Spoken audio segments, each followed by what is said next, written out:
Hi hello friends எல்லாருக்கும் வணக்கம். நான் கோவக்காய் பொரியல் தான் செய்ய போகிறேன். கோவக்காயை அப்படியே வட்டமாக நறுக்கிக்கோங்க. அப்புறம் கடுகு போட்டு தாளிச்சிட்டு அப்படியே கிளறிட்டு கடுகு வெங்காயம் போட்டு தாளிச்சிட்டு கிளறிட்டு தண்ணி ஊற்றி வேக வைங்க.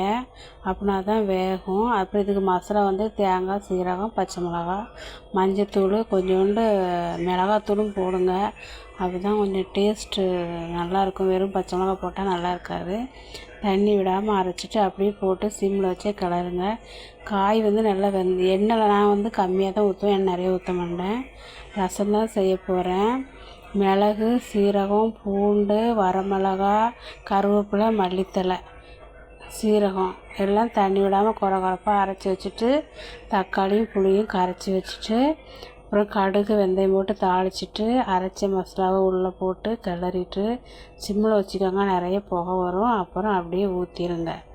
தக்காளி புளி ஒரு லெமனில் பாதியை கூட வைக்கக்கூடாது, கம்மியாக தான் வைக்கணும். தக்காளி தான் நிறைய வைக்கணும். நான் எங்கள் வீட்டுக்கு 2 தக்காளி போதும் வச்சேன். நான் எப்போவும் இப்படி தான் வைப்பேன். என்னோடய தக்காளி டேஸ்ட்டு தான் ரசத்தில் தக்காளி டேஸ்ட்டு தான் வரும். புளி டேஸ்ட்லாம் அவ்வளோவா வராது. லைட்டாக தான் புளிப்பாக இருக்கும், நல்லாயிருக்கும். இன்னொரு வந்தோடனே ஆஃப் பண்ணிடுங்க. மல்லித்தழை போட்டுருங்க. அரைக்கும் போது மல்லித்தழை அரைங்க. இதுதான் எங்கள் வீட்டு லஞ்சு. தக்காளி ரசமும் கோவக்காய் பொரியலும். கடைசியில் ஒரு முட்டை போட்டு கிளறினேன் கோவக்காய் பொரியலில். நல்லா டேஸ்ட்டாக இருக்கும். அந்த காயெல்லாம் நல்லா சாஃப்டாக இருக்கும் முட்டை போட்டாக்கி. நல்லாயிருக்கும் சாப்பிட்றதுக்கு. ஏன் எப்போவும் இப்படி தான் செய்வேன்.